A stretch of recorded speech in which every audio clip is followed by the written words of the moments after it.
Hey, welcome back. This is Cavallo from datingadviceguru.com. You ever wondered if you got a guy who is under your spell? You want to know if you can keep him there?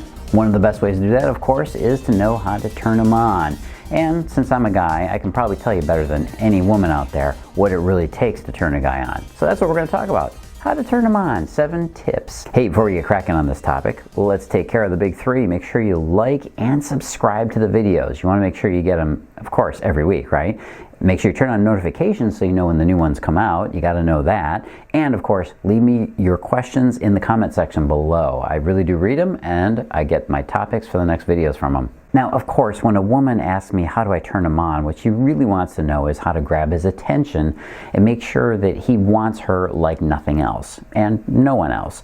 If you can get a guy feeling that kind of sexual attraction for you, you can get almost any guy to fall in love with you completely. Now, at the risk of sounding over simplistic, there's really only 2 things you can do to turn a guy on. There's the big things, and then there's the little things. That might sound a little obvious, but it's not. First of all, the big things are the things you can do that are fairly obvious, the stuff that, well, you know, most girls use, right? The sexual side of things. But then there's the other stuff that are a little more subtle. Because once you get over the age of 30, that method of being overtly sexual and flirting with a guy can seem to be a little too obvious, and it's probably uncomfortable to use. You kind of outgrow it. Some women don't feel they have the physique to even pull off texting them racy pictures, and you know, some of the things you have to send in text might sound pretty actually creepy if you look at them in context. Hey, some of the things you do when you're younger, sometimes they just feel like the desperate attempts of an insecure teenager. And honestly, most of the other sites out there that give you advice and tips, that stuff only works on desperate teenagers. And besides, when it comes to the little things, the subtle things to turn him on, you might worry that he just won't get it, that he might completely miss what you're doing, and guys are kind of oblivious to subtle things when it comes to seduction. But both the little and the big things do work, and that's what I'm going to talk about here today in this video. Let's just jump right into the tips. Tip number 1 is, sexy turn on number 1, of course, is hit them with the fantasy.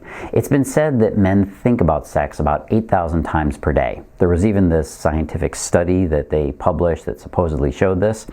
Well, the problem is there's no such study. The number is completely made up. It's an urban legend. The truth is that a survey was completed, a real one, studying men and women between the ages of 18 and 25.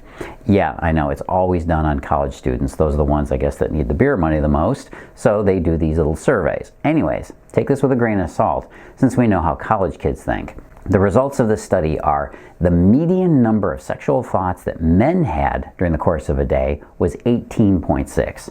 For women, it was 9.9. That's how many sexy thoughts they had during the day. It was only twice as much. So the quick and dirty interpretation about that is that men think about sex about twice as much as women, which probably isn't far off from what you already expected, right? The reality is that making anyone fantasize about another person is actually going to make them want to turn that fantasy into reality after a while. And if you know about my crystallization effect, the thing I teach, you'll know that men will fall in love with a woman who they think about all day long, who they fantasize about. And I'll talk about that a little bit more in a little bit. So a great way to turn on a guy is to turn on his fantasy machine, his brain. Just send him a text of a sexy dream you had about him, or a sexy fantasy of yours, and ask him to finish it off. Or send him a link to a really arousing bit of erotica online somewhere, or send him an email with hints about the next time you two can get together. Don't underestimate the power of a man's imagination when it comes to turning him on. Turn him on number 2, always when you can't. One of the most powerful of the lost arts of seduction is the art of teasing a man, sexually teasing him. I talk about this quite a bit in my articles and my videos and my programs for women. If there's one thing you have to understand, it's that people really do respond to the law of hard to get. This law simply states that we want whatever we cannot have. Mother Nature has seen fit to instill this in our brains since the dawn of humans. This law is so strong, in fact, that even animals respond to the law of hard to get, even in relationships and their little sexy time. Have you ever played with a cat before? Maybe it was with a laser pointer, you know, or that fuzzy little blob you have on a string on a fishing pole or whatever that is. Whatever the method, you know how it works. You put the toy out there for the cat and the cat chases it, right? But if you don't yank it away before the cat can catch it, or after it catches it, kitty loses interest. If you keep the red dot moving or the cat toy bouncing, the kitty will stay very focused and he or she will keep chasing it. Now, this plays on a primitive part of a cat's mind. It's their hunting instinct. This is the part of a cat's mind that lives for the chase of its prey. Now, this method of play also works on a man's mind, a real live guy, for the exact same reason. All you do is use this one to your advantage to tease him a little bit. I'll give you some examples here. Flash him when you're out somewhere in public and only he can see. Or maybe you whisper something naughty in his ear about what you two are going to do later on when you get home and the lights go out.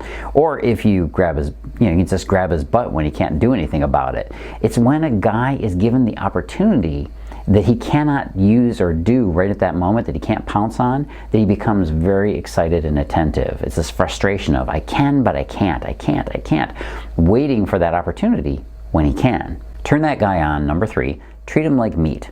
Guys find themselves all too often stuck on the side of being the demand in the sexual marketplace. We are the demand and women are the supply. And this has been the dynamic between men and women for hundreds of thousands of years. And yes, for you science nerds out there, it's this way in the animal kingdom too. So when a guy gets this role reversed on him where he's the one who's in demand, it can be a real turn on for him. The best way to do this to a guy is to simply give him the look over. Yeah, you know what I mean. I'm sure you've had this done to you. There's that look a guy gives you when he's really appreciating your assets. He might look you up and down, kind of the eyes up and down, checking you out. Well, it's perfectly fine for you to give that look back to him, assuming that you actually do appreciate him physically. Just find any time when you can check him out or visually look him over, up and down, and let him know that you're doing it. A full body scan or even a little touchy-feely to adjust his tie or maybe straighten his shirt, that's something he will notice. Turn him on. Number 4, wear it like you mean it. The single best thing you can do to turn him on is to work your wardrobe to reflect your best. You don't need to be a supermodel or be 100 pounds soaking wet to get him hot for you. In fact, most guys will tell you that that skinny look, those skinny girls, don't really do it for him when it comes to visual turn-ons. They just don't have the curves. Now, here are the ground rules for dressing up to undress your man. Number 1, wear black. Black is sexy. It slims you and it has a hint of taboo about it. There's just something dark about it. Number 2, wear heels. They always make your legs look better. I know, sometimes painful, but they actually do work. Number 3, wear your hair down. Guys prefer hair down to up for the simple reason that it's overtly feminine and wild. It gives you a chance to show off those locks. Number 4, show off the B&B. And no, I'm not talking about bed and breakfast here. I'm talking, well, I guess it could be bed and breakfast. That's boobs and butt. And legs, preferably a little bit above the knee if you can show them off. When a guy gets to see cleavage, a nice round caboose, or those gams, yes, I just used that ancient term, gams, your legs, it's going to start his engine. Did I really need to tell you that one?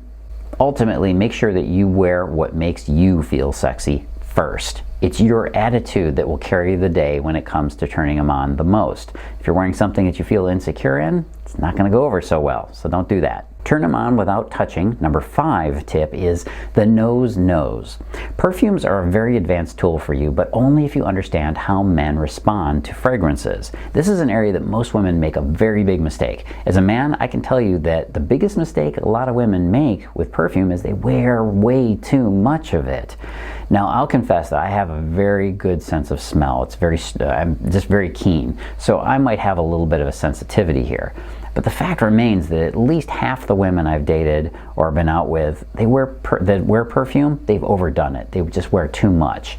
And it's probably an innocent mistake created when you assume that if a little is good, well, a lot must be better. But it doesn't work that way. Just use that old rule of putting a little hint of it on the back of your neck and a little bit on your wrists, and that's about the right amount. If you're spraying your perfume on yourself, you're totally losing control. Don't do that. Spray it on a card or put it on something that you can apply it to your skin after you spray it.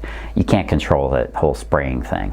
See, a guy would actually prefer the slightly musky smell of your skin to the perfume. And that's the way perfumes work, by the way. They actually interact with your pheromones to create a very individual scent. Turn them on tip number 6 is actually at the site on the article. Go to datingadviceguru.com and check it out. There's some tips there for how to touch correctly.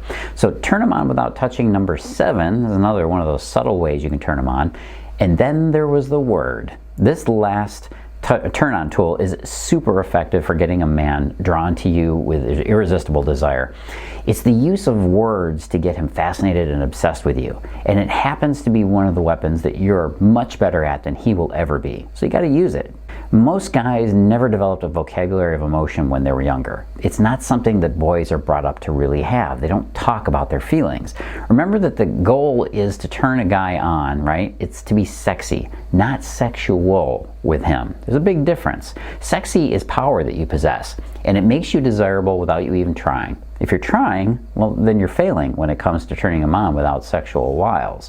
So the best way to be sexy for a guy is to activate his sexual nature without being overtly trampy. One way you can do this is through the use of the power of double meanings, or you might have heard them called double entendres. Guys are very easy to provoke with words and phrases that sound like they're talking about dirty topics, but really aren't. For example, you could say something like this in person or in a text. Hey, if you want to meet up, I'm wide open later on. Then you can follow that up with, oops, that sounded really naughty, with a little giggle in there or something like that. Guys love coming up with their own little dirty thoughts about what you said. Most women act disgusted when guys do this, right? But if you embrace it, if you can use this power of the double meaning to get them to think what you want, totally will take him over. Remember, the best way to make a man feel drawn to you and obsessed with you is always with words. With words, you can steer his experiments in whatever direction you like. With words, you can make him feel the emotions you want when you want. With words, you can even make him think about you, even if he's thousands of miles away. If you want to learn more about how to use words and the power of your sexy power, then go on over to datingadviceguru.com. Go to the link you see below here, datingadviceguru.com/free. I've got a free love test there. It's awesome. And you can get my free video and chapter from one of my programs. So go do it. It's free. It's free stuff, man. Go to it. Go right now. datingadviceguru.com/free. And hey, before we run away, don't run away yet. I got a little bit more. 3 things real quick. Number 1, like and subscribe to the videos. Number 2, turn on notifications so you know when the next ones come out. And of course, number 3, leave me your questions and comments below. I do check them out. Hey, this is Cavallo from datingadviceguru.com. Hope you got a lot. Hope you got a little turned on by these turn-on tips. And I'll be talking to you next time. As always, live and love with passion.